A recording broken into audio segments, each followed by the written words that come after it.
Blue Beetle is my favorite DC movie of the year. That's right, you heard me correctly, my favorite one. I liked it better than Shazam, and I liked it better than The Flash. What's up everyone, Eric here, and in today's video, we're gonna do a non-spoiler quick review of the brand new film, Blue Beetle. So going into Blue Beetle, a lot of people just assumed, like myself, this was gonna be just a knockoff Spider-Man, Iron Man clone, and it wasn't gonna reinvent the wheel. And the reality is, it did not reinvent the wheel. And it is an origin story. I know a lot of people are kind of over origin story films, so if that's not your thing, you may have been feeling like you didn't have to rush out and see this movie. This movie feels a lot different than a typical origin story film. Like, yeah, it has all the same moving parts, but the characters, the story, the vibe, all of that is different. It's like nothing I've seen before in this genre. Zaulo as Jaime Reyes as Blue Beetle is absolutely fantastic. If you loved him on Cobra Kai, you were gonna love him in this role. He brings heart, soul, just so many things to this character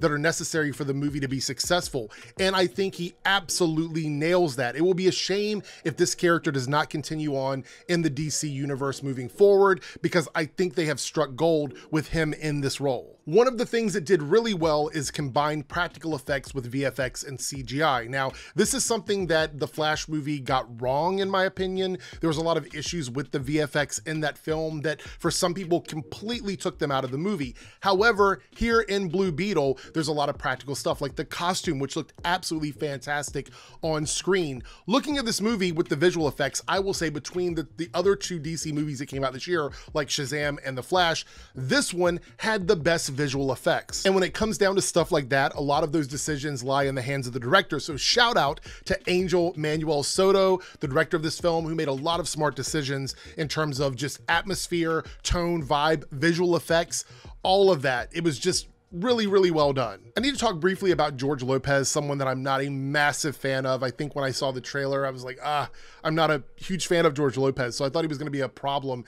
in this film. Over the top, too much out there. But no, he's absolutely fantastic in this movie. I don't think this movie would have worked without him. The role that he plays in this film, the character of Rudy, I think without him being there and being the character that he is, this movie wouldn't have worked. Matter of fact, the entire family is absolutely fantastic. That dynamic what they've been using in the advertising, making this movie about family, I think it's smart. I think it works really well here because the family really is the core of the film. Even though it's a superhero movie, they really keep the movie moving along in a way that is necessary for the film that we're watching. And there's some absolutely heartbreaking and touching moments in this movie that if you don't cry, if you're not emotional, I'm gonna be giving you the side eye, because I think everybody in the theater that I was in had a moment, a couple of moments during this film that were unexpected, that really just hit the mark. Now, Bruna Marquezine, I'm hoping that I'm getting her last name correct, as Jenny Cord, was fantastic.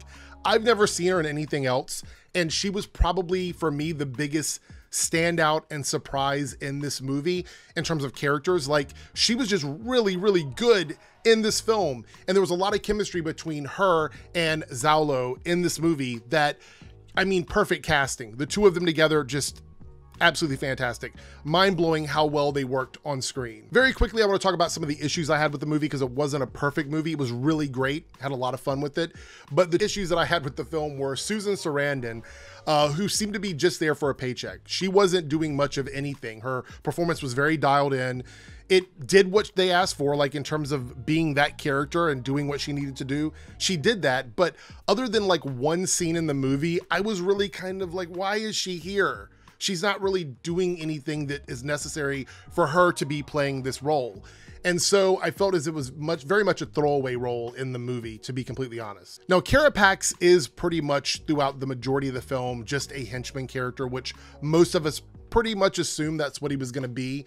However, do not worry, in the film, they do sort of give you a fleshed out reason for why he's doing what he's doing, and it is worth the payoff. I think anybody seeing this movie is gonna absolutely love how they wrap up that storyline with him, so that it makes more sense why he's doing what he's doing, because throughout most of the movie, you kind of feel like he's just there to be the antithesis to Blue Beetle. The thing is, I can't wait to talk spoilers with this movie with some of the other people in this space. I think a lot of folks are seeing it this weekend, and so I'm excited about that.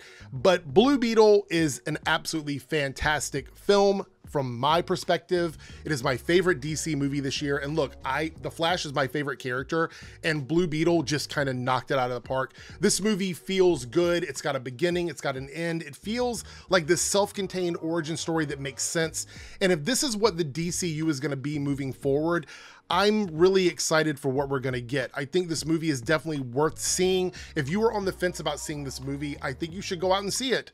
That's my personal recommendation. I think you should go out and see this movie because I'm really sad. I don't think this movie is going to perform well in the box office financially.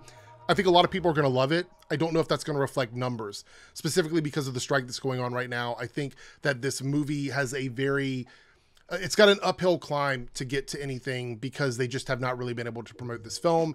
And unfortunately, because the studios do not want to treat their actors and their writers fairly, this movie is going to have a tough time generating revenue. I hope I'm wrong. I hope this movie does absolutely fantastic at the box office. I just don't think it's going to.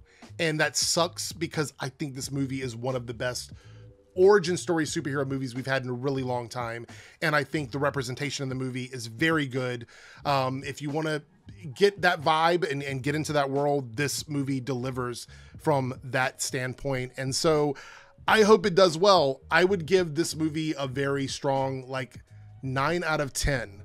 I think it's almost a perfect movie, like a perfect origin story movie, if it weren't for the weakness of the villains in the film, specifically Susan Sarandon's character. Outside of that, I don't think there's any issues I have with the movie. I think the pacing was good. The VFX were really good. The fight scenes were really good. All the acting really worked. There was chemistry between the cast. Yeah, I just didn't like Susan Sarandon. So did you see Blue Beetle? What did you think of it? Let me know in the comments down below, and we will follow up with this with some sort of a spoiler review eventually. I want to give the movie a little bit of time to get out there before I start talking about spoilers. But yeah, fantastic film. Hopefully it does well.